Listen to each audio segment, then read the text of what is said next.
Hello everyone, welcome to A3 Institute and our Geography Standard Book series. I am Aditya Singh, and in this series we will build a strong conceptual understanding of geography through standard books and an exam-oriented approach. Whether you are preparing for UPSC or any other competitive exam, this series is going to help you strengthen your fundamentals. So without any further delay, let's begin today's discussion. तो ये हम लोग discuss कर रहे थे natural vegetation and wild life. तो सबसे पहले अगर बात करें area under different forest types, ठीक, ये हमने डिफरेंट डिफरेंट फॉरेस्ट टाइप्स हमने लास्ट डिस्कशन में कवर कर लिए थे। अब क्या देखना है उसके अंदर एरिया कितना है, ठीक है। तो इंडिया जो क्लासिफाइड फॉरेस्ट एरिया है that is around 64 million hectare, ये पुराना डेटा है, ठीक है। अभी प्रेजेंटली हमने जो कल रिपोर्ट डिस्कस की थी उसके अकॉर्डिंग 82 मिलियन हेक्टेयर्स इतना है according to the latest ISFR report, India state of forest report, ठीक है। हर दो दो साल पे आती है। अब ये 2026 में लगभग दिसंबर के टाइम पे ये वाली रिपोर्ट आएगी, तो प्लीज हम लोग इस पे बनाएंगे और वो अपडेटेड डेटा आप ध्यान रखना। अभी के लिए आप 82 मिलियन हेक्टेयर ध्यान रख सकते हैं। और इसमें आपको क्या ध्यान रखना है कि tropical moist deciduous forest comprises of the maximum forest type. तो आपको ट्रॉपिकल मॉइस्ट डिसिडुअस का आप परसेंटेज ही ध्यान रख सकते हो, आपको वो एरिया नहीं ध्यान रखना, ठीक है। जो जो चीजें ध्यान रखनी है वो मैं बता दूंगा। ट्रॉपिकल मॉइस्ट डिसिडुअस का आपको परसेंटेज रफ फिगर्स आप ध्यान रख सकते हो, ये पूरे वेरी होते रहते हैं ईयर टू ईयर, है ना।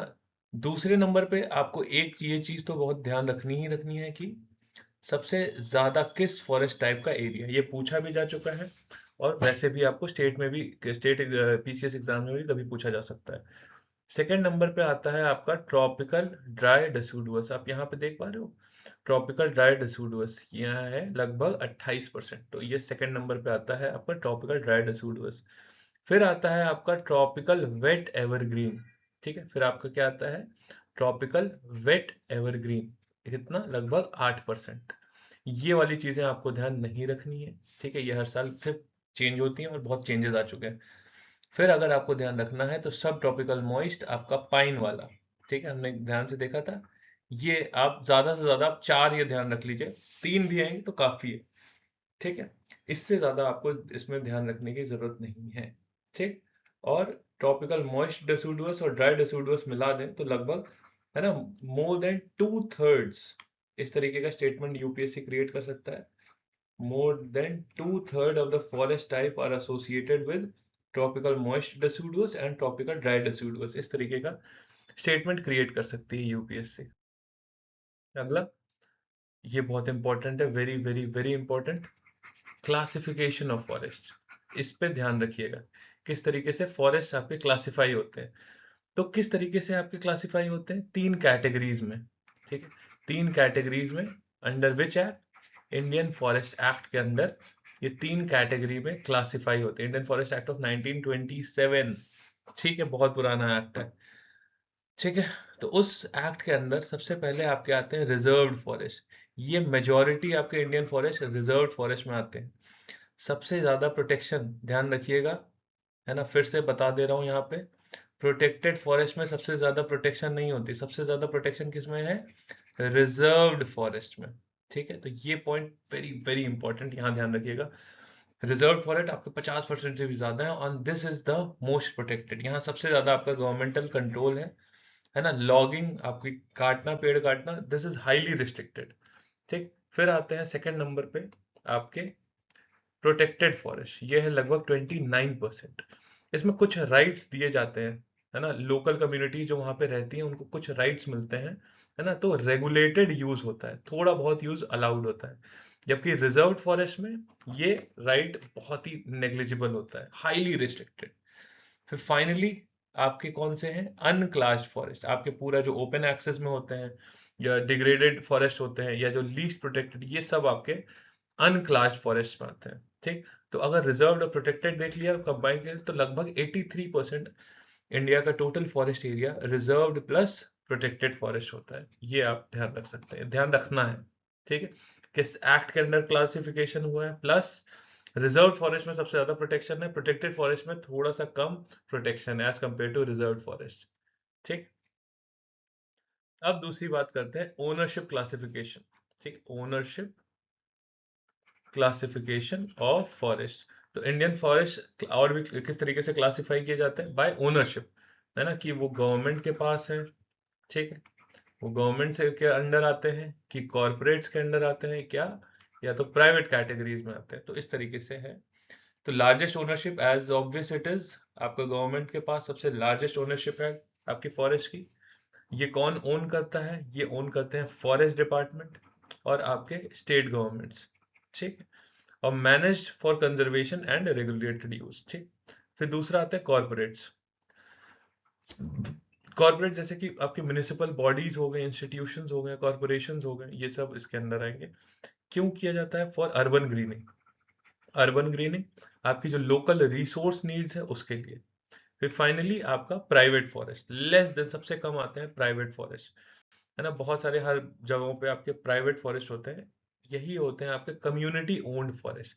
आपकी कम्युनिटी मिलके इसे ओन करती है, और ये बहुत इंपॉर्टेंट है आपके कहाँ, कौन से रीजन्स के लिए, कौन से एरियाज के लिए? ट्राइबल एरियाज के लिए। ठीक,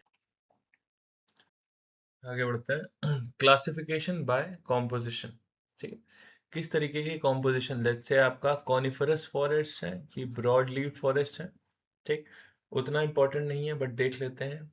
based on species composition, India forest, आपके इंडिया के जो फॉरेस्ट हैं वो इस तरीके से भी डिवाइडेड है। आपके सॉफ्ट वुड कॉनिफरस, मतलब आपके सॉफ्ट वुड, आपके ब्रॉड लीव्ड या हार्ड वुड फॉरेस्ट। ठीक है, कॉनिफरस में आपके आ जाएंगे 3.5 मिलियन हेक्टेयर का लगभग एरिया कवर करते हैं। लोकेटेड सिर्फ ये हिमालय से ही एसोसिएटेड है। आपके जितने भी हमने स्पीशीज देखी थी जैसे कि देवदार, चीड़, पाइन, स्प्रूस, फर, तो ये सॉफ्ट वुड होते हैं। और इनकी वैल्यू, इसकी सिग्निफिकेंस क्या होती है, इकोनॉमिक सिग्निफिकेंस, कि ये कमर्शियली वैल्यूएबल होते हैं क्योंकि ये सॉफ्ट होते हैं, है ना। इनको प्रोसेसिंग इनकी आसान होती है। बट इशू क्या है? Limited inaccessibility, limited by inaccessibility, यहाँ तक पहुंच पाना थोड़ी सी डिफिकल्टी होती है क्योंकि टेरेन बहुत डिफिकल्ट होता है। ठीक है,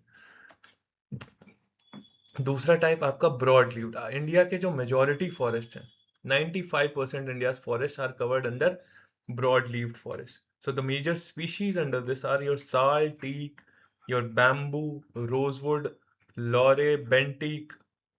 ठीक, इसमें भी सबसे मेजॉरिटी है आपका साल फॉरेस्ट। तो साल टीक और बैम्बू आप ध्यान रख सकते हैं, ये हार्डवुड होते हैं और इनकी हाईएस्ट इकोनॉमिक और इकोलॉजिकल वैल्यू होती है। ये सब आपको पूरा याद नहीं करना, बस आपको रीड करना है इस वाली चीज में। ठीक, आगे बढ़ते हैं। Classification by exploitability. ठीक है, कौन कितना ज्यादा है, कौन सी टाइप्स, सबसे कितने परसेंटेज ऑफ फॉरेस्ट कितना एक्सप्लॉइटेड है। तो किस एंगल से देखते हैं? कमर्शियल एंगल से और लॉजिस्टिकल पर्सपेक्टिव से। तो इंडियन फॉरेस्ट को इस तरीके से आपके बेस्ड ऑन एक्सप्लॉयटेबिलिटी कैटेगराइज किया है। ठीक है, तो आपके 50% फॉरेस्ट, है ना, एकदम एक्सप्लॉयटेबल फॉरेस्ट है। 50% फॉरेस्ट, ठीक है, इनका कमर्शियल यूसेज होता है ना। और ये बहुत एक्सेसिबल होते हैं अपने एग्जिस्टिंग इंफ्रास्ट्रक्चर, एज एन वहां तक रोड कनेक्टिविटी है, रेल कनेक्टिविटी है। ठीक है, ताकि वहां से उसको कमर्शियली यूज किया जा सकता है और उसको एक्सप्लॉइट किया जा सकता है। तो 50% फॉरेस्ट तक आपकी, है ना, एक्सप्लॉइटेबल, उनको एक्सप्लॉइट करना बहुत आसान है। फिर बाकी 25% पोटेंशियली एक्सप्लॉइटेबल, है ना। इनको बस क्या चाहिए, थोड़ा सा इनको एक्सप्लॉइट करने के लिए आपको इंफ्रास्ट्रक्चर चाहिए, है ना। थोड़ा सा इंफ्रास्ट्रक्चर आप डेवलपमेंट कर देंगे तो आप उनको एक्सट्रैक्ट कर पाएंगे, वो नेचुरल रिसोर्स को टैप कर पाएंगे। फिर आते हैं नॉन मर्चेंटेबल 25%। ये इनएक्सेसिबल होते हैं, बहुत रिमोट टेरेन्स में होते हैं, जैसे कि आपका कश्मीर हिमालयाज में है, आपका अरुणाचल प्रदेश में। ठीक है, उनको एक्सेस कर पाना थोड़ा सा, थोड़ा नहीं, काफी डिफिकल्ट होता है। नॉट इम्पॉर्टेंट सो मच, इसीलिए इसको बस, इसको पासिंग रेफरेंस दे रहा हूँ। अब जो इंपॉर्टेंट चीज आती है, इंडिया फॉरेस्ट कवर। इंडिया का कितना फॉरेस्ट कवर है? तो इंडिया का फॉरेस्ट कवर, आपको ये चीज ध्यान रखनी है, ये याद करना है, 25.17%, है ना। और जब भी इसकी बात करते हैं हम, है ना, किसकी बात करते हैं, यहाँ पे जब फॉरेस्ट कवर लिख के आ रहा है, जब ISFR आप रिपोर्ट पढ़ोगे, India state of forest report, तो essentially what it is saying is this 25.1% is your forest plus tree cover, दोनों मिला के, फॉरेस्ट प्लस ट्री कवर मिला के है आपका, ये ध्यान रखिएगा, ठीक है। और ये किस पॉलिसी के अंडर आया था, क्या कहते हैं, सॉरी, ये 25.1% है, और हमारा टारगेट क्या है, हमारा टारगेट है 33%। और ये 33% टारगेट हमने किस पॉलिसी के थ्रू हमने इसको हमने हमने अपना बनाया था कि 33% होना चाहिए, ये है national forest policy 1952। Very very important. अगर यूपीएससी या किसी भी स्टेट में भी किसी को कंफ्यूज करना होगा, तो सिंपली आप ना किसी एक्ट का नाम मेंशन कर सकते हैं, Indian state of forest act 1920, Indian forest act 1927, और फॉरेस्ट कंजर्वेशन एक्ट, या है ना, इस तरीके से कोई conservation strategy, forest conservation strategy. तो इस तरीके से आपको कंफ्यूज किया जा सकता है, इस वजह से आपको ये बिल्कुल अच्छे से ध्यान रखना है। National forest policy 1952। Total geographical India का टोटल एरिया कितना है आपका, लगभग 328 मिलियन हेक्टेयर, ठीक है, या इसको स्क्वायर किलोमीटर में इस तरीके से मेंशन्ड है। और फॉरेस्ट एरिया कितना है अकॉर्डिंग टू लेटेस्ट आईएसएफआर रिपोर्ट, ये है 82 मिलियन हेक्टेयर, ठीक है। तो 82, इसकी तो ये कितना हो गया, लगभग 25.17% हो गया ऑफ द टोटल एरिया, ठीक। और आपका नेशनल फॉरेस्ट पॉलिसी के अंदर टारगेट कितना है, 33%, है ना। पेनिनसुलर और हिमालयन हिल्स का 60% और ग्रेट प्लेन्स का 20%। ये नहीं ध्यान रखना आपको, बस ये ध्यान रखना है कितना मिनिमम हमें चाहिए, ठीक है। वर्ल्ड का एवरेज कितना चल रहा है फॉरेस्ट कवर, 30.4%। तो हमारा जो एवरेज है 25.1%, इससे कंपेयर करें तो हम लोग वर्ल्ड एवरेज से हमारा कम चल रहा है, ठीक। और कुछ चीजें जो आप ध्यान रख सकते हैं India state of forest report से, यहीं पे मेंशन कर देता हूँ। सबसे ज्यादा इस रिपोर्ट के अंदर सबसे ज्यादा मैक्सिमम इंक्रीज कहाँ हुआ था, फॉरेस्ट कवर सबसे ज्यादा इंक्रीज कहाँ हुआ था, तो नंबर 1 पे आता है आपका छत्तीसगढ़, ठीक है। नंबर 1 पे आता है छत्तीसगढ़, लगभग 684 स्क्वायर किलोमीटर इंक्रीज हुआ था। ध्यान नहीं रखना आपको, बस छत्तीसगढ़ ध्यान रख सकते हैं। और उसके बाद उत्तर प्रदेश, है ना, ये लगभग 559 स्क्वायर किलोमीटर इंक्रीज हुआ था, ठीक है। तो अगर 33% का ये टारगेट देखें तो कितने सारे स्टेट्स हैं जो इस टारगेट के ऊपर आते हैं। तो इस रिपोर्ट के अकॉर्डिंग 19 स्टेट्स और यूनियन टेरिटरीज इस टारगेट को क्रॉस कर चुके हैं, ठीक है। तो ये आप ध्यान रख सकते हैं, इंपॉर्टेंट चीज है। और इसमें से लगभग 8 ऐसे स्टेट्स हैं, है ना, जिनका फॉरेस्ट कवर 75 से ज्यादा है ना, 75 से ज्यादा है। 75 से ज्यादा में 8 स्टेट्स कौन कौन सी आएंगी, वो आपको ध्यान रखनी है, कौन कौन सी 8 स्टेट्स हैं। तो सबसे ज्यादा अगर फॉरेस्ट कवर की बात करें स्टेट्स में, तो ध्यान रखिएगा मिजोरम आती है। सबसे ज्यादा फॉरेस्ट कवर कहाँ है, एज कम परसेंटेज की बात करें, है ना, उनके एरिया का परसेंटेज ऑफ कितना, उनके एरिया का कितना परसेंटेज वो फॉरेस्ट है। आई होप आपको सी सैट में कोई दिक्कत नहीं होगी, है ना। सबसे ज्यादा फॉरेस्ट कवर किसका है, मध्य प्रदेश का, मध्य प्रदेश का सबसे ज्यादा नॉर्मल फॉरेस्ट कवर। बट अगर परसेंटेज ऑफ एरिया देखें तो किसका आएगा, मिजोरम का, ठीक है। क्योंकि मध्य प्रदेश में, ऐसे करके आप समझें ना, अगर मैं समझाने की कोशिश करूं, सपोज ये एक एरिया है, ठीक है, और ये, है ना, सपोज 1/4 एरिया, है ना, इतना 1/4 मान लिया एरिया, इसका 25%, है ना, 25% किसके अंडर है, फॉरेस्ट के अंदर है, ठीक है। तो यहाँ परसेंटेज कितना हो गया, 25%, ये मान लिया एमपी समझाने के लिए। और मान लिया एक छोटा सा स्टेट है जैसे मिजोरम, है ना, मिजोरम छोटा सा स्टेट है, ठीक है, और इसका इतना परसेंट, है ना, कितना, 75 के ऊपर मान लेते हैं 80% है, तो इससे सब मान लेते हैं समझाने के लिए, इतना परसेंट आपका फॉरेस्ट से कवर्ड है। तो एरिया वाइज देखेंगे तो एरिया तो कम है मिजोरम का फॉरेस्ट कवर का, है ना, बट परसेंटेज, एरिया के कंपैरिजन में जो परसेंटेज निकलता है कि किस परसेंट में फॉरेस्ट है, वो आपका मिजोरम में ज्यादा आ जाता है, आई होप ये आपको समझ में आ गया होगा। ठीक है, तो सबसे ज्यादा मिजोरम का आएगा। सबसे नंबर 1 स्टेट कौन सा है आपका? मिजोरम। ठीक है, नंबर 1। लेकिन अगर यूनियन टेरिटरी इंक्लूड करेंगे तो कौन सा आ जाएगा? लक्षद्वीप। ठीक है, ये ध्यान रखिएगा, लक्षद्वीप। मिजोरम के बाद कौन सा स्टेट आता है? अगर स्टेट्स की बात करें तो मिजोरम आएगा, फिर आपका क्या कहते हैं, अरुणाचल प्रदेश आएगा, अरुणाचल प्रदेश। फिर उसके बाद कौन सा आएगा आपका? मेघालय। ठीक है, मेघालय के बाद आपका मणिपुर। ये है आपका स्टेट का ऑर्डर। और अगर इसमें हमने इंक्लूड कर लिया यूनियन टेरिटरीज तो यहाँ सबसे ऊपर लक्षद्वीप आ जाएगा, और फिर यहाँ बीच में आ जाएगा अंडमान एंड निकोबार आइलैंड। ठीक है, तो ये ऑर्डर बहुत इंपॉर्टेंट है। यूपीएससी इसको 2 बार पूछ चुका है, इस वजह से यहाँ पे मैंने इसे अलग से आपको करके यहाँ पे मेंशन कर दिया है। प्लीज इसको ध्यान रखिएगा। ठीक है, आगे बढ़ते हैं। अब हम कंपेयर करते हैं इंडिया का फॉरेस्ट कवर जितना है उसको वर्ल्ड के फॉरेस्ट कवर से। तो इंडिया का फॉरेस्ट कवर कितना है? 25.1%। ये है आपके वर्ल्ड एवरेज से नीचे। वर्ल्ड एवरेज कितना है? 30.4%। ठीक है, एग्जैक्टली आपको नहीं ध्यान रखना है, 30% आप ध्यान रख सकते हो, बट ये आपको जरूर ध्यान रखना है 25.1%, है ना? तो ये एवरेज है 30%, और इंडिया, है ना, ये पुराना डेटा है। अभी रिसेंट डेटा कितना है? 25.1%। तो हर साल इंक्रीज हो रहा है। ठीक है, स्टिल 30% से अभी यहाँ पे कहीं पे है, 30% से ये लेस है। ठीक। इंडिया की फॉरेस्ट प्रोडक्टिविटी की बात करें तो सबसे पहले प्रोडक्टिविटी मतलब क्या होता है ये चीज समझते हैं। इंडिया की फॉरेस्ट प्रोडक्टिविटी, तो प्रोडक्टिविटी होती है capacity,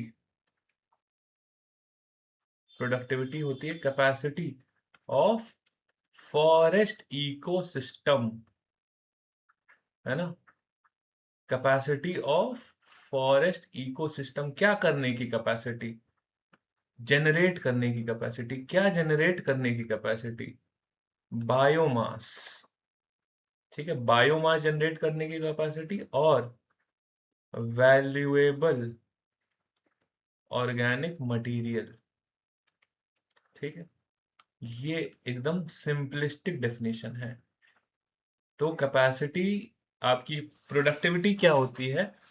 capacity of forest ecosystem to generate biomass, कितना जनरेट कर रहा है, और वैल्यूएबल ऑर्गेनिक मटेरियल कितना जनरेट कर रहा है। सिंपल।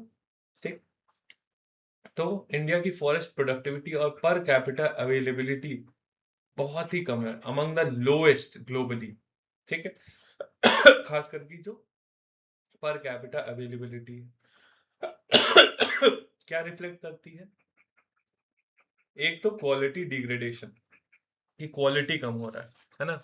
हाई क्वालिटी फॉरेस्ट आपके कम हो रहे हैं। और डिसप्रोपोर्शनेट, ये बहुत इंपॉर्टेंट फैक्टर है, disproportionate population pressure, forest resource पे बहुत ज्यादा प्रेशर, है ना? समझने के लिए, अगर 100 यूनिट्स, है ना, आपका बायोमास है, और इसको 2 लोग कंज्यूम कर रहे हैं, तो पर कैपिटा कितना यूनिट हर कोई कंज्यूम करेगा? 50 यूनिट।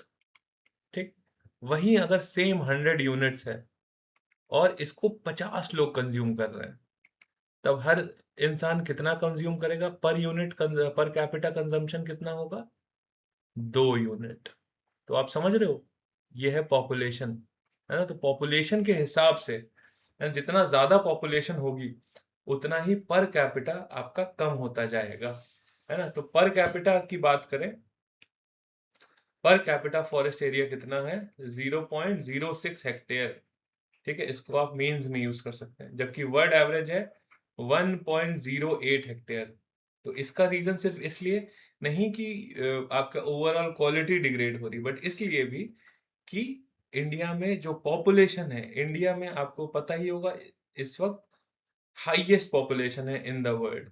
चाइना को हम क्रॉस कर चुके हैं, क्लोज टू 1.5 बिलियन पॉपुलेशन।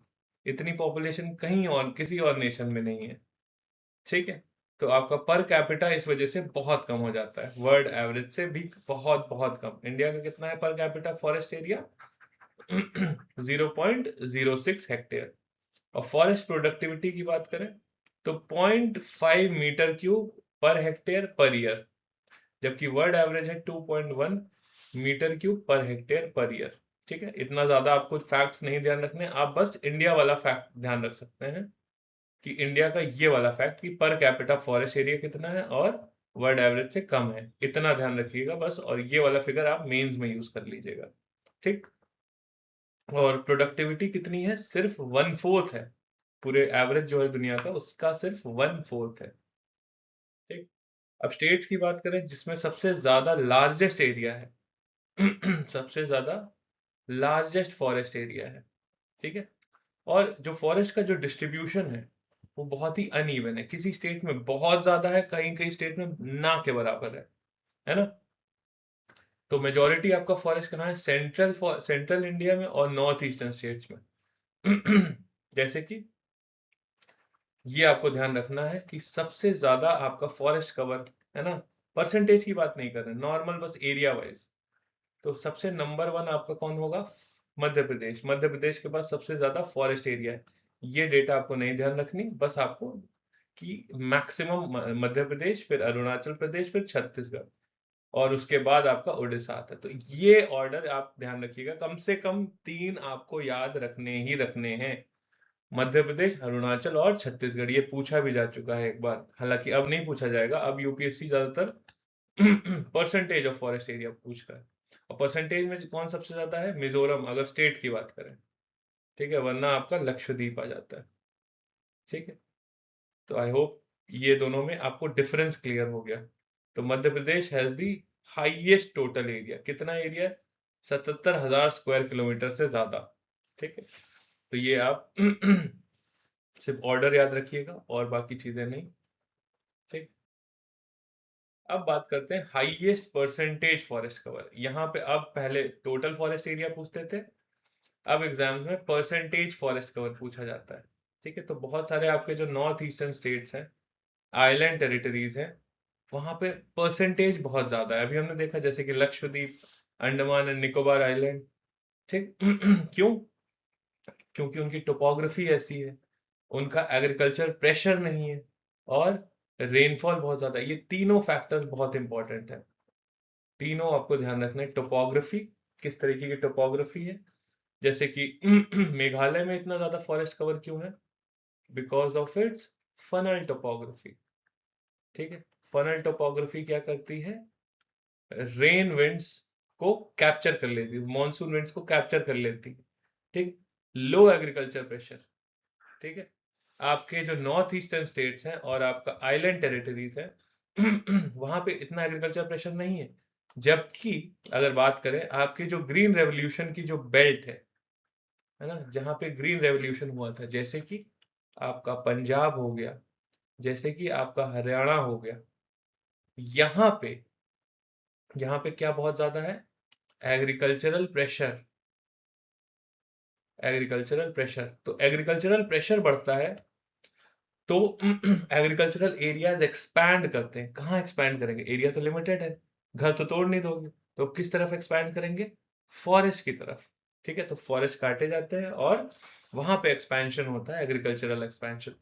तो इसी वजह से आपके पंजाब और हरियाणा में लोएस्ट फॉरेस्ट कवर है। ठीक। तीसरा है रेनफॉल। ठीक, रेनफॉल तो आपका डायरेक्ट इंपैक्ट करता है। तो मोर देन 75 में कौन कौन से हो जाएंगे? आपका अंडमान निकोबार, आपका अरुणाचल, मिजोरम, नागालैंड, मेघालय, मणिपुर। 50 से 75 के बीच में कुछ आप ध्यान रख सकते हैं, त्रिपुरा, गोवा। मोर देन 25 में आपका असम, छत्तीसगढ़, हिमाचल, झारखंड, केरला, मध्य प्रदेश, बाकी स्टेट्स। ठीक है, बट इसमें आपको क्या ध्यान रखना है? आपको मोर देन 75% वाला, ये वाला फिगर आपको ध्यान रखना है। ठीक है, और तो 8 स्टेट्स हैं टोटल। यहाँ पे कितने हैं मेंशन है? 6 स्टेट जहां 75% से ऊपर है। टोटल 8 स्टेट्स है ना। हमने अभी जस्ट देखा था कौन कौन सा। एक इसमें यहाँ पे सबसे पहले आपका मिजोरम, है ना। इसमें स्टेट्स लिखे हैं, 2 यूनियन टेरिटरी और ऐड कर देंगे, ये 6 स्टेट्स हैं प्लस 2 यूनियन टेरिटरी।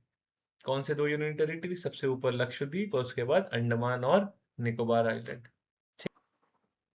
आगे बढ़ते हैं। States with lowest forest cover, सबसे कम फॉरेस्ट कवर कहाँ पे है? ठीक, तो ये एक चीज है। बहुत सारे स्टेट्स जैसे कि नॉर्थ वेस्ट में, आपका इंडो गैंगेटिक प्लेन्स में, ठीक है, यहाँ हम देख रहे हैं बहुत ही कम फॉरेस्ट कवर है। इसके रीजंस क्या क्या हैं कम फॉरेस्ट कवर होने के?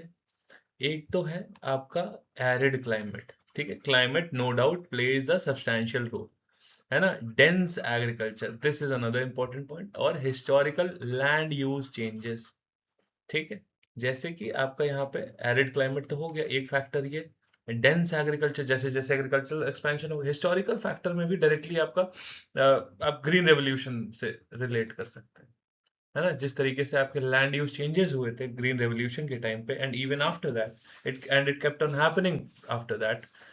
So that is another factor which has led to some of the northwestern states, these northwestern states and Indo-Gangetic plains की वहाँ का forest cover substantially reduce हो रहा है, and this is reflected essentially in Punjab, this is reflected in Haryana, आपका राजस्थान में arid climate, this factor directly related to this, है ना। आपका पंजाब हरियाणा में because of the agricultural expansion directly related to green revolution.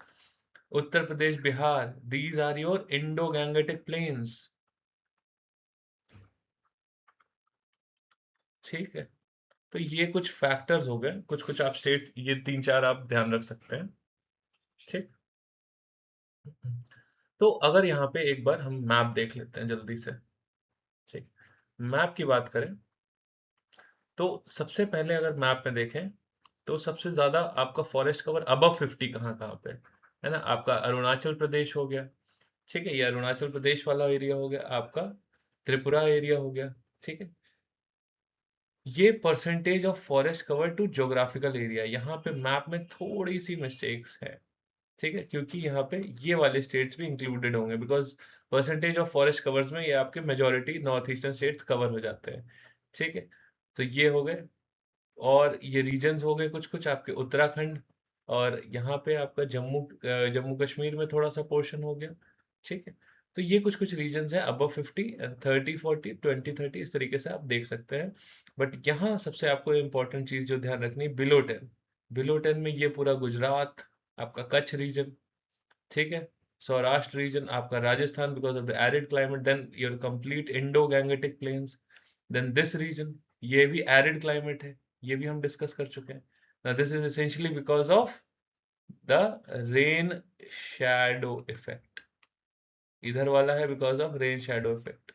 So I'm not asking you to learn the entire map, just mark few of these points and you'll be done with this, ठीक है।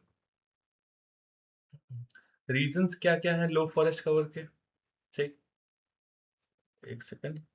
Reasons की बात करें तो सबसे पहले आपका बहुत रीजंस आते हैं, बहुत सारे मल्टी फैसेटेड एस्पेक्ट्स है ये। तो नेचुरल फैक्टर होता है, natural aridity, specially in the north west. जब हमने मॉनसून देखा था तब हमने देखा था कि एरिडिटी इंक्रीज करती है ईस्ट से वेस्ट तक। क्यों ईस्ट से वेस्ट तक? क्योंकि जो बे ऑफ बंगाल ब्रांच है, अगर मैं इसको जल्दी से आपको बना के फिर से रिवाइज करवा दे रहा हूँ, है ना, सपोज ये आपका ये है और अरेबियन सी ब्रांच मेनली इधर इम्पैक्ट करती है, और आपका बे ऑफ बंगाल ब्रांच इस तरीके से। तो मेजॉरिटी रेनफॉल आपका ईस्टर्न साइड में, और जैसे जैसे वेस्ट और नॉर्थ वेस्ट की तरफ बढ़ते हैं अमाउंट ऑफ रेनफॉल कम होती चली जाती है बिकॉज ऑफ दिस, है ना। आपकी जो बे ऑफ बंगाल ब्रांच है साउथ वेस्ट मानसून की, उसकी, है ना, मॉइस्चर कंटेंट, जो विंड्स है बे ऑफ बंगाल ब्रांच की, जो साउथ वेस्ट मानसून विंड्स है, उसका मॉइस्चर कंटेंट लगातार कम होता चला जाता है जैसे जैसे आप ईस्ट से वेस्ट की तरफ मूव करते हैं, ठीक है। और आपके क्या फैक्टर है, इंटेंस एग्रीकल्चरल प्रेशर है आपका प्लेन्स पे, और रेन शैडो इफेक्ट हमने अभी जस्ट देखा था, रेन शैडो इफेक्ट, है ना, पेनिनसुलर प्लेटो पे, ठीक। आपका रीजन्स कैसे, जैसे कि राजस्थान और गुजरात हो गया, यहाँ कौन कौन से फैक्टर्स इन्फ्लुएंस करते हैं? आपका एरिडिटी, सेमी एरिड क्लाइमेट, बहुत ही कम रेनफॉल होती है, और जो होती भी है वो भी इरेटिक होती है। हमने देखी थी क्या, एक चीज डिस्कस की थी, रेनफॉल वेरिएबिलिटी। तो रेनफॉल वेरिएबिलिटी कहाँ हाई होती है, राजस्थान में कि वेस्ट बंगाल में? तो सबसे ज्यादा आपकी राजस्थान में होती है। ठीक है। अनसूटेबल कंडीशंस, फॉरेस्ट यहाँ ग्रो कर ही नहीं सकते, ये तो नेचुरल रीजंस हो गए। फिर आते हैं कुछ रीजंस, पंजाब, हरियाणा, बिहार, यूपी, यहाँ पे रीजंस हैं आपके एग्रीकल्चरल एक्सपेंशन। ठीक है, आपका क्या रीजंस है? Agricultural expansion. आपकी बहुत high population density. Population density सबसे ज्यादा कहाँ पे है? आपका बिहार और यूपी वाले रीजन में मैक्सिमम आपकी पॉपुलेशन डेंसिटी है। और हिस्टोरिकल लार्ज स्केल जो डिफॉरेस्टेशन हुआ था, ठीक है, कॉलोनियल एरा में। ठीक। फिर आता है आपका जम्मू कश्मीर। जम्मू कश्मीर में अगेन आपका स्नो कवर्ड पीक्स हैं, बैरन स्लोप्स हैं। ठीक। लो रेनफॉल बहुत सारे डिस्ट्रिक्ट्स में, और इतनी हार्श टेरेन है जो वेजिटेशन को लिमिट कर देती है। फिर आपका rain shadow regions. Rain shadow regions हमने देख लिए थे, आपके महाराष्ट्र, कर्नाटका, तेलंगाना, आंध्र प्रदेश। आंध्र प्रदेश में एक बहुत इंपॉर्टेंट रीजन है, इसको आप ध्यान रख सकते हैं, रायलसीमा। ठीक है, इसको आप मैप में जाके एक बार डीमार्केट कर लीजिएगा, कहाँ पे है एग्जैक्टली रायलसीमा है। फिर आपका तमिलनाडु। ठीक। और रेन शैडो इफेक्ट आप किसका है? वेस्टर्न घाट का। ठीक। लो रेनफॉल की वजह से आपका स्पार्स फॉरेस्ट, आपकी फॉरेस्ट ग्रोथ कम है। ठीक। बहुत सारे इंपॉर्टेंट फैक्ट्स कुछ आप ध्यान रख सकते हैं। वेटेस्ट आपके कहाँ पे? वेस्टर्न घाट्स में। एक हमने रीजन इससे पहले एक देखा था, महाबलेश्वर, ये महाराष्ट्र में। वेरी वेरी इंपॉर्टेंट पॉइंट, इसको आप ध्यान रखिएगा, महाबलेश्वर। ठीक है। यहाँ से कौन सी river by the way originate होती है? कमेंट सेक्शन में आप मेंशन करिए इसको। ठीक है। महाबलेश्वर वेस्टर्न घाट में। कई बार कुछ कुछ सालों में even this has surpassed the amount of rainfall which is experienced in Mawsynram and Cherrapunji, उसको भी क्रॉस कर गई थी। तो यहाँ पे, और नॉर्थ ईस्ट इंडिया तो आपको फेमस है ही, आपका Mawsynram, Cherrapunji, entire north east India, है ना, वेटेस्ट फॉरेस्ट रीजन, है ना। मोस्ट इकोनॉमिकली इंपॉर्टेंट स्पीशीज आपकी कौन सी है? साल और टीक। टीक पूछा जा चुका है, साल पे भी एक सवाल बन सकता है। टीक पे तो बहुत पहले एक बार मैप बना के पूरा वो पूछा था। ठीक। लार्जेस्ट मैंग्रोव रीजन आपका आता है सुंदरबन, ये ध्यान रखना है, सुंदरी ट्री, हेरिटिएरा फोमस।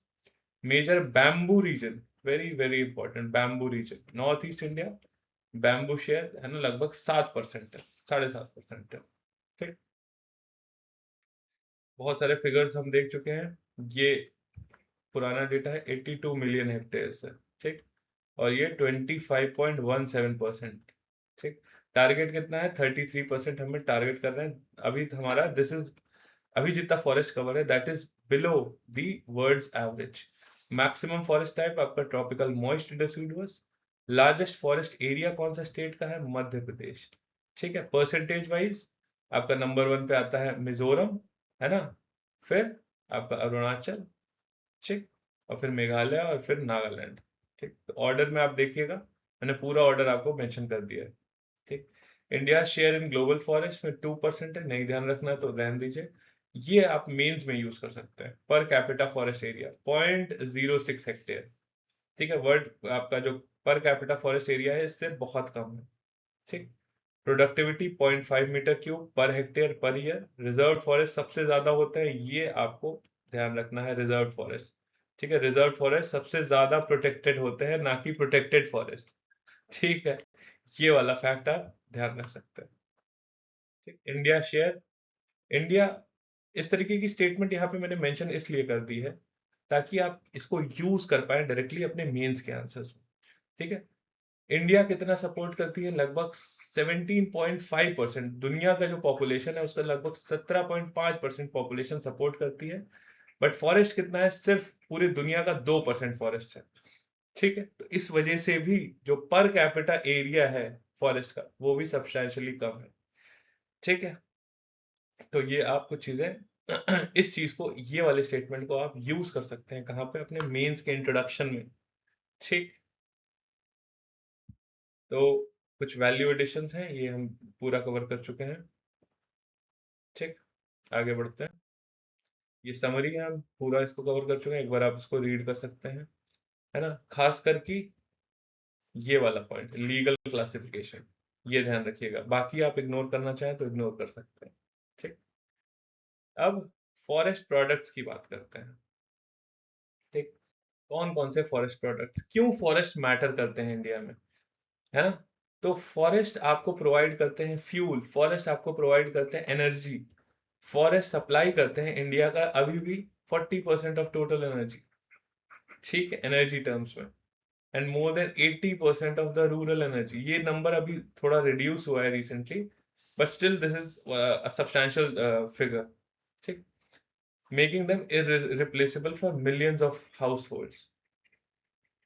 ठीक, बहुत सारे अब स्पेशली आप देख रहे हो गैस सिलेंडर्स के प्राइस, गैस सिलेंडर्स के प्राइस लगातार शूट अप कर रहे हैं। क्यों शूट अप कर रहे हैं? Because of US Iran war that is ongoing, not exactly war, है ना, कॉन्फ्लिक्ट्स दैट इज ऑनगोइंग, जिसकी वजह से स्ट्रेट ऑफ हॉर्मूज, अब यहां से मैं आप करंट से लिंक कर रहा हूँ फॉरेस्ट को करंट से लिंक कर रहा हूँ, straight of Hormuz, very very important straight, इसको आप जाके डिमार्केट करिएगा। तो स्ट्रेट ऑफ हॉर्मूज आपका यहाँ पे, वहां पे अभी एक्सेसिबल नहीं है प्रॉपरली। क्यों? और इम्पोर्टेंट क्यों है? क्योंकि स्ट्रेट ऑफ हॉर्मूज पे लगभग 20% दुनिया का जो क्रूड ऑयल नीड्स हैं वो यहाँ से पूरी होती हैं, और इंडिया एक बहुत ही मेजर क्रूड ऑयल इंपोर्टर है, और large portion of crude oil comes through the straight of Hormuz. तो स्ट्रेट ऑफ हॉर्मूज पे जैसे इश्यूज चल रहे हैं, अभी रिसेंटली आज ही की न्यूज थी कि बंदर अब्बास, है ना, और दो तीन और लोकेशन स्ट्रेट ऑफ हॉर्मूज पे उसको स्ट्राइक किया, लगभग 80 साइट्स पे यूएस ने अटैक किया है। यूएस ने रीजन दे रखे हैं, हालांकि रीजंस उसके इतने कन्विंसिंग कभी रहे नहीं है। ठीक है, और इसकी सिग्निफिकेंस क्या है? फॉरेस्ट की टिम्बर प्रोवाइड करता है, रॉ मटेरियल प्रोवाइड करता है। Forest provide the timber, small would, charcoal, और बहुत सारे इंडस्ट्रियल रॉ मटेरियल आपका फॉरेस्ट प्रोवाइड करता है ना। फॉर इंस्टेंस आपका पेपर इंडस्ट्री, पेपर इंडस्ट्री के लिए बहुत इंपॉर्टेंट है फॉरेस्ट। ठीक, और इसके अलावा आपका non timber forest produce, non timber forest produce, तो non timber forest produce sustain करते हैं 3.5 मिलियन पीपल। ठीक है, सब्सटैंशियल नंबर है, लगभग 35 लाख लोग इस पे डिपेंडेंट हैं। ठीक है, जो इंगेज हैं फॉरेस्ट्री सर्विसेज, फॉरेस्ट्री में, है ना, और कंट्रीब्यूट कर रहे हैं लगभग 2% ऑफ गवर्नमेंट रेवेन्यू का। ठीक, 2% ऑफ गवर्नमेंट रेवेन्यू का वो डायरेक्टली कंट्रीब्यूट कर रहे हैं।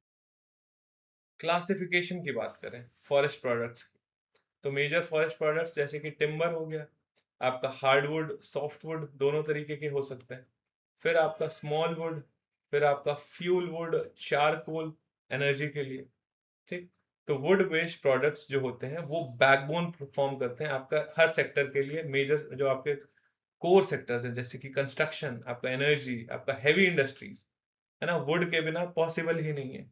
और माइनर फॉरेस्ट प्रोडक्ट्स की बात करें, जो नॉन टिम्बर फॉरेस्ट प्रोडक्ट्स हैं उनकी बात करें तो ग्रासेस, बैम्बू, बैम्बू को 2017 में हटा दिया गया था फॉरेस्ट की कैटेगरी से। Cane, tans, dyes, oils, gums, resins, आपके fibres, flosses, leaves, drugs, spices, poisons, है ना, एडिबल प्रोडक्ट्स, आपके एनिमल प्रोडक्ट्स बहुत सारे यहाँ से ऑब्टेन किए जाते हैं आपके फॉरेस्ट से। ठीक है, जितने भी फॉरेस्ट प्रोडक्ट्स होते हैं टिम्बर के अलावा, है ना, प्लांट ओरिजिन के या एनिमल ओरिजिन के, उनको कहते हैं नॉन टिम्बर फॉरेस्ट प्रोडक्ट्स। ठीक है, non timber forest products. Major forest products कौन कौन से हैं, है ना, आपके हार्डवुड की बात करें तो आपका टीक, साल, mahogany, ebony, iron, iron would, green heart, कीकर।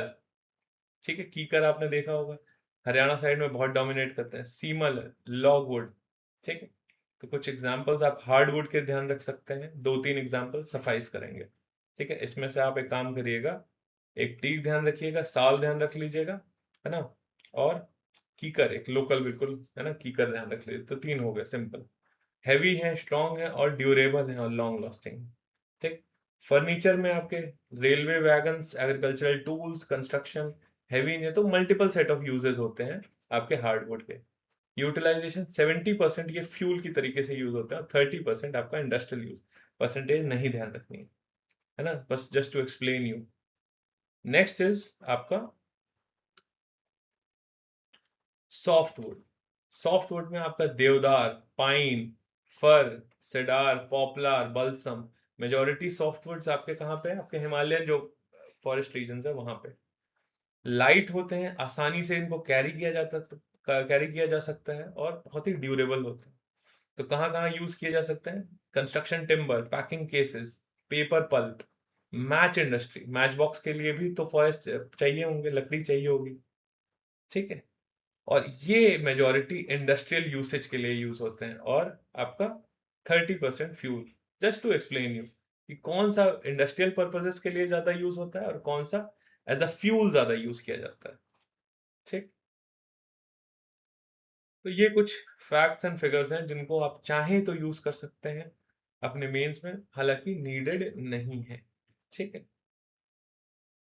माइनर फॉरेस्ट प्रोडक्ट्स जैसे कि ग्रासेस, बैम्बू, केन की बात करें तो एक बहुत फेमस ग्रास है सबई ग्रास।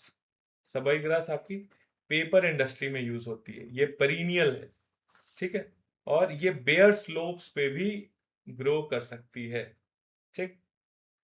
ये फिगर आपको ध्यान नहीं रखना है। एनुअल कलेक्शन कितना हो रहा है, कहाँ पाया जाता है? सब हिमालयन रीजन में, आपका बिहार, उड़ीसा, वेस्ट बंगाल, एमपी, कुछ कुछ रीजन हो गए जहां ये सबई ग्रास यूज की जाती है। एक अच्छा एग्जाम्पल है इसलिए मेंशन कर दिया।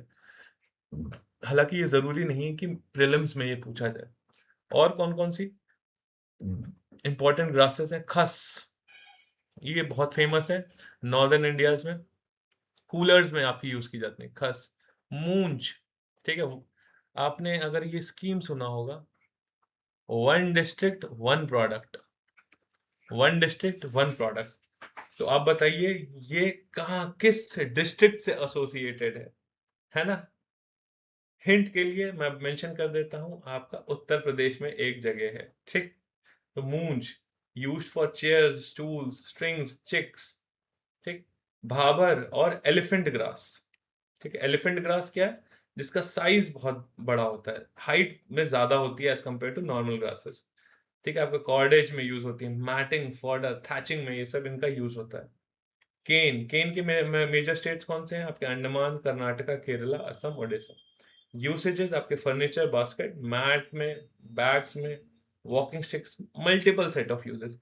ये आपको वर्ड बाय वर्ड याद नहीं करना है, बस कुछ कुछ दो दो पॉइंट्स अगर भी आपने ध्यान रख लिए तो आपका काम बन जाएगा मेंस का। और my approach is not to separate आपका pre and mains preparation, integrated way में हम चल रहे हैं। बैम्बू को कहते हैं हम पुअर मैन्स टिम्बर, ठीक है। बैम्बू इन इटसेल्फ, इस पे इंडिविजुअल क्वेश्चन पूछा जा सकता है प्रीलिम्स में। तो ये ग्रास फैमिली को बिलोंग करता है ना। ट्री की तरह भले ही ग्रो करता है बट ये ग्रास फैमिली को बिलोंग करता है। ये वुडी होता है, पेरिनियल होता है, ठीक है। और हाइट इसकी 30 मीटर्स तक ग्रो कर सकती है, ठीक। 100+ स्पीशीज इंडिया में पाई जाती हैं और area 1 lakh square kilometre. Figures नहीं ध्यान रखने इसके। यंग शूट्स उसकी खाई भी जा सकती हैं, एडिबल भी होता है, और सीड्स को फिर कंज्यूम किया जा सकता है एज अ ग्रेन, ठीक। मेजर मेजर स्टेट्स कौन सी हैं आपकी? आंध्रा हो गई, तेलंगाना, असम, मध्य प्रदेश, है ना। नॉर्थ ईस्ट, सिर्फ आप नॉर्थ ईस्ट तक इसको लिमिट मत करिएगा, ठीक है। रूफिंग यूसेजेस कहाँ है? रूफिंग में, है ना। Flooring, walling, basket making, matting, cordage, furniture. Largest industrial use आपका बैम्बू का किसमें है? पेपर और न्यूज प्रिंट, ठीक। आपका कंस्ट्रक्शन सेक्टर में यूज होता है, रूरल यूज है, मल्टीपल सेट ऑफ यूजेस, ठीक है। बस इतना ध्यान रखिए कि ये पुअर मैन्स टिम्बर है, और दो तीन पॉइंट्स इसके यूसेजेस के, क्योंकि यूपीएससी एप्लीकेशन बेस्ड क्वेश्चन बहुत सारे पूछ रहा है, ठीक। आगे बढ़ते हैं। फिर आते हैं आपके कुछ tannins, dyes and forest oils. Tannins ध्यान रखिएगा, ये किससे एसोसिएटेड है? आपका लेदर इंडस्ट्री से, ठीक है। ये इंपॉर्टेंट है, ध्यान रखिएगा। सोर्सेज आपके मैंग्रोव, आंवला, ओक, बहुत सारे ऐसे सोर्सेज हैं इसके। डाइज आपके आते हैं रेड सैंडर्स से। Red Sanders very very important, ठीक है। रेड सैंडर्स यूपीएससी पूछ भी चुका है, आपने देखी होगी पुष्पा मूवी, ठीक है। खैर, पलाश जिसे कहते हैं हम, flame of the forest, flame of the forest. ठीक, तो ये कुछ हो गए आपके, है ना। ये आपको ध्यान नहीं रखना है कि एनुअल प्रोडक्शन कितना होता है। फॉरेस्ट ऑयल्स, कमर्शियल ऑयल्स आपके कहाँ से, सैंडलवुड, लेमन ग्रास, खस, यूकलिप्टस, यहाँ से आपका मिलता है फॉरेस्ट ऑयल्स, है ना। जस्ट पूरी कंप्लीटनेस के लिए मैंने एक एक चीज आपको मेंशन कर दी है। अब यहाँ से you have to pick and choose, how will you decide what to pick, what to choose, based on PYQs।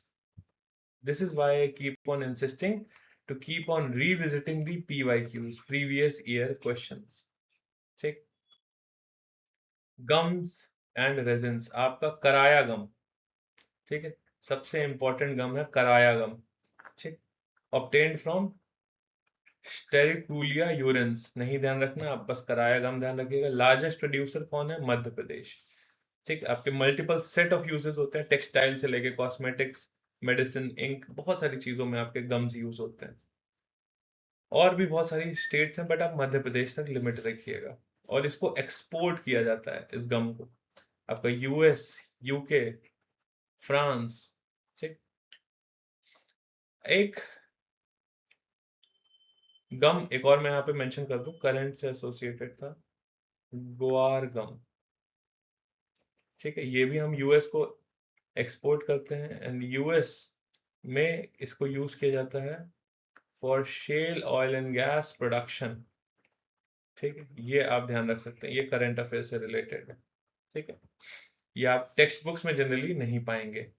चिर पाइन रीजन्स, ठीक, ये अरुणाचल, उत्तराखंड, हिमाचल जो पहाड़ी इलाके होते हैं वहां पे ये चिर पाइन पाई जाती है ना। इसका क्रूड रेजिन जो कॉम्पोजिशन होता है, इसमें 25% आपका टर्पेंटाइन ऑयल होता है, और 75% आपका सॉलिड रेजिन, यही इंपॉर्टेंट होता है टर्पेंटाइन, है ना। आपका पेंट में यूज होते हैं, वार्निश, कैम्फर, इन सब में ये यूज होता है आपका क्या, टर्पेंटाइन।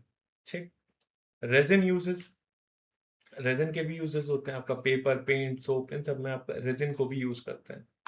ठीक है, फाइबर फ्लॉसेस लीव्स, अगर फाइबर एंड फ्लॉसेस की बात करें तो इनको यूज किया जाता है रोप मेकिंग में। ठीक है, एक फेमस फाइबर है एके या अक या कैलोट्रोपिस। ठीक है, ध्यान रख सकते हैं तो रखिएगा, इतना इंपॉर्टेंट नहीं है, बट फिशिंग नेट्स के लिए ये है। ठीक है, एक बार रीड कर लीजिएगा बस। इसको पिलोज और मैट्रेसेस में यूज किया जाता है। बहुइनिया वायली लीव्स, इसको leaf plates, cups, sweet rappers में यूज किया जाता है। ठीक, तेंदू लीव्स, अब जो इंपॉर्टेंट है अब आया है, tendu leaves very very important. ठीक है, ये यूज होता है बीड़ी मेकिंग में। ठीक है, बीड़ी मेकिंग में लार्जेस्ट प्रोड्यूसर कौन है, मध्य प्रदेश। इसके अलावा इसके और मेजर प्रोड्यूसिंग स्टेट्स कौन कौन से हैं, जैसे कि बिहार, आंध्रा, तेलंगाना, ठीक, महाराष्ट्र, गुजरात, ये सब इसके प्रोड्यूसिंग स्टेट्स हैं, बट मध्य प्रदेश तो आप पक्का ध्यान रखिएगा। ठीक, इसको एक्सपोर्ट किया जाता है कहाँ पे, पाकिस्तान में एक्सपोर्ट किया जाता है, बांग्लादेश, श्रीलंका, बहुत सारे ऐसे एक्सपोर्ट्स है ना, इसके एक्सपोर्टिंग डेस्टिनेशंस हैं तेंदू लीव्स के। ठीक, इसके अलावा ड्रग्स, स्पाइसेस, पॉइजन, जैसे ड्रग्स में क्विनीन वेरी वेरी इंपॉर्टेंट, आपके स्टेट लेवल एग्जाम्स में ये one of the favourite questions है। क्विनीन बहुत बार पूछा जा चुका है। ठीक, ये क्विनीन कहाँ से मिलता है, बार्क ऑफ चिंचोना ट्री। ठीक है, ये भी ध्यान रखना है आपको। ठीक है, जो ध्यान रखना है वहीं पे मेंशन कर दे रहा हूँ, ये स्टेट में बहुत पूछा जाता है। फॉरेस्ट स्पाइसेस की बात करें तो आपका सिनेमन हो गया, लेसर कार्डमम हो गया, कार्डमम बेसिकली, गलंगाट, ठीक है, गलंगाल। फॉरेस्ट पॉइजन आपके स्ट्राइकिन, एकोनाइट, दतूरा, दतूरा तो आपने सुना होगा, ganja is also considered as a poison, है ना, बट इसको कंट्रोल्ड वे में लेंगे तो it acts as a medicine. ठीक, फिर कुछ एडिबल प्रोडक्ट्स होते हैं, जैसे कि मैंगो, जामुन, आपके फ्रूट्स हो गए, आपके नट्स, कैश्यू, वॉलनट, चिलगोजा। Vegetables like you have mushroom, आंवला, टैमरिंड, कचनार, मूंगा। लिकर ट्रीज आपके जैसे महुआ, ठीक है, आपका तेज पत्ता फ्लेवरिंग के लिए यूज होता है। तो मल्टीपल सेट ऑफ, है ना, एडिबल प्रोडक्ट्स भी हैं, आप इनको भी एक बार रीड कर सकते हैं। ठीक है, ये मोर और लेस सबको पता ही होगा। ठीक है, आगे लास्ट चीज देखते हैं, जो आप ध्यान रख सकते हैं, लैक, वेरी वेरी इंपॉर्टेंट है ना। झारखंड, एक चीज ये जो ध्यान रखनी ही रखनी है वो है झारखंड से associated, majority lac production Jharkhand से होता है। ठीक है, आपका ये इंसेक्ट से एसोसिएटेड है, लैसिफर लाका। होस्ट ट्रीज, बहुत सारी होस्ट ट्रीज में आपका उग सकता है, पलाश से, पीपल, कुसुम, सीसू, बहुत सारी ट्रीज में, बैंयन हो गई। इंडिया इतना प्रोड्यूस करती है, accounts for 85% of the world's production. अब आया ना इंपॉर्टेंट चीज यहाँ पे, 85% ऑफ द वर्ल्ड प्रोडक्शन, तो हम इसमें ग्लोबल लीडर हैं, और मेजोरिटी हम 95% एक्सपोर्ट कर देते हैं। ठीक है, तो हमारा प्रोडक्शन वे है ना surpasses our needs and demands. तो इसको यूज किया जाता है आपको बैंगल इंडस्ट्रीज में, paints, plastics, electrical insulation, sealing. तो ये हो गए आपके लैक के यूसेजेस। बट ये जो दो तीन पॉइंट्स हैं, जैसे कि कहाँ सबसे ज्यादा प्रोडक्शन है, very very very important lac, please इसको ध्यान रखिएगा, झारखंड में। And secondly that it accounts for 85% of the world's production, और मेजोरिटी क्या करते हैं, हम इसको एक्सपोर्ट कर देते हैं। ठीक है, so I hope you like today's discussions, है ना। आप keep on solving MCQs, keep on revising. If you have any doubts, please do reach out to us. Put all your doubts in the comment section. We'll be taking up in the next session itself. ठीक है, I hope you like today's discussion. If you do like it, please like, share and subscribe. Okay, so see you in the next session. Jai Hind.